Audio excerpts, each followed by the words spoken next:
All right, welcome to the SMI College Football Show, our first episode of the season as we get ready for the 2022 college football season. And our very first episode is centered around a team that we've been keeping our eye on a little bit this offseason, and that's the Oklahoma Sooners. And Miles, I know you've got some inside scoop on the Sooners and some really good energy coming out of Norman right now. But before we talk about that, Sooners fans, look, this is one of the better programs in college football history. This is a true blue blood. So I know a lot of you guys are going to some Oklahoma games this season. Are you going to games in Norman? I heard that's a great environment. I've never been. I've really wanted to go. Never had a chance. But are any of y'all going there? If not, are you going to a road game, checking out the Sooners on the road? Let us know in the comments section below what game you're planning on attending this season. But Miles, what's the latest scoop out of Norman? Yeah, Nick, there's a lot of exciting stuff going on down in Sooner Nation. And per Sooners Wire, uh, Oklahoma's new quarterback, Dillion Gabriel, is a winner. He's the real deal, and he has what it takes to lead Oklahoma back to the national championship potentially. And I think before we really dive into the story, I want to go through first the AP poll rankings. We'll go through the top 10 really quick. Uh, and Oklahoma got a pretty favorable ranking. They're in the top 10, so that's always got to feel good. But one, we got Alabama, two, Ohio State, three, Georgia, four, Clemson, five, Notre Dame, six, Texas A&M, seven, Utah, eight, Michigan, nine, Oklahoma. And then finally, rounding out the top 10 is the Baylor Bears. So that's those are all pretty good programs, and I like Oklahoma in the top 10. I think they're deserving. Could they be a little higher? Potentially. But I like Oklahoma and where they're at, and I think it's sitting pretty for them. But let's get into a little bit about Dillion Gabriel. Obviously, there's been a lot of shakeup over at Oklahoma. New coach, new everything. Brent Venables is in the building now, and we're settling in. Obviously, quarterback situation has changed up a little bit, but Dillion Gabriel seems like a true dude, a guy who can take you to the big game. And they asked some anonymous coaches around the league, and an AAC coach said he is a winner. And I have the quote here from them. They said, he's really good. He's got a little bit of magic about to him, something you really want in a quarterback.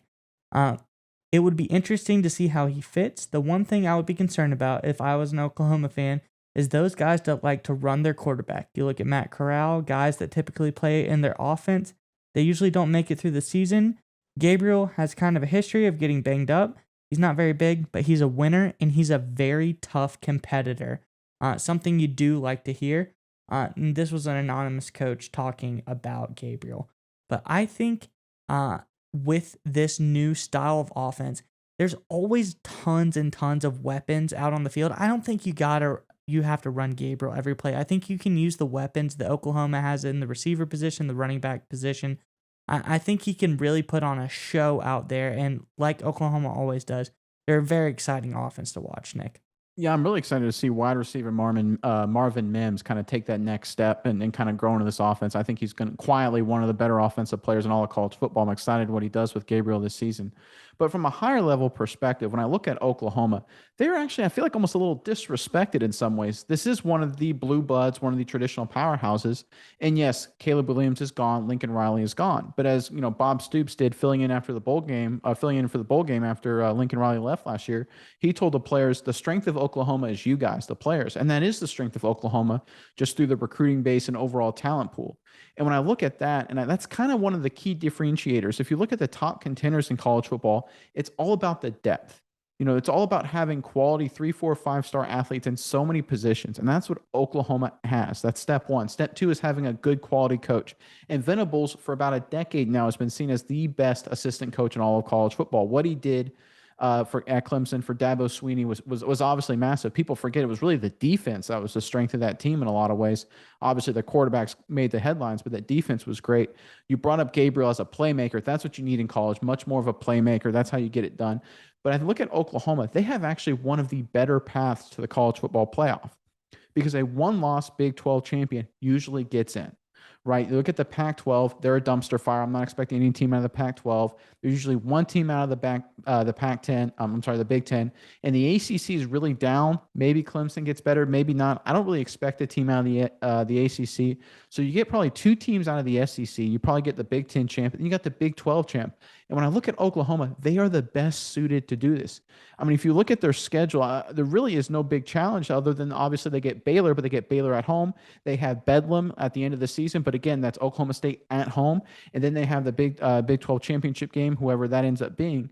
And the fact when you have this favorable schedule, it kind of leans very well for Oklahoma. So I'm excited to see what they do this season. And even if they have a letdown, let's say they have a letdown at TCU or at Nebraska or at Lubbock playing Texas Tech or wherever, Morgantown, West Virginia, a one-loss champ in the Big 12 gets in. And I think this is a team that can do it. I'm really excited to see. You brought up Gabriel. I'm really impressed with what I've heard from Gabriel and what he did. And I'm really excited to see what he can do here in a big-time conference. And one other thing about Venables is you talked about the Clemson's great defense. You remember the days where they had the no-fly zone. They had a great secondary. They've produced tons of NFL talent on that defense. And that's what Dabo Swinney's biggest strength was, I believe, was not him as a coach necessarily. He is a great coach, but he always surrounded himself with the best coaches. So when I heard Venables going to Oklahoma, they made that selection. It really, really inspires that, maybe Oklahoma's high-flying, high-powered offensive weapons won't be the show stopper this year. Maybe Venables brings some of that defensive magic with him, turns around, they become a complete team like they have been in the past, and really, really impress this season. Play that little chip on your shoulder. Like you said, they've been a little bit disrespected, but I really like what's going on down in Oklahoma.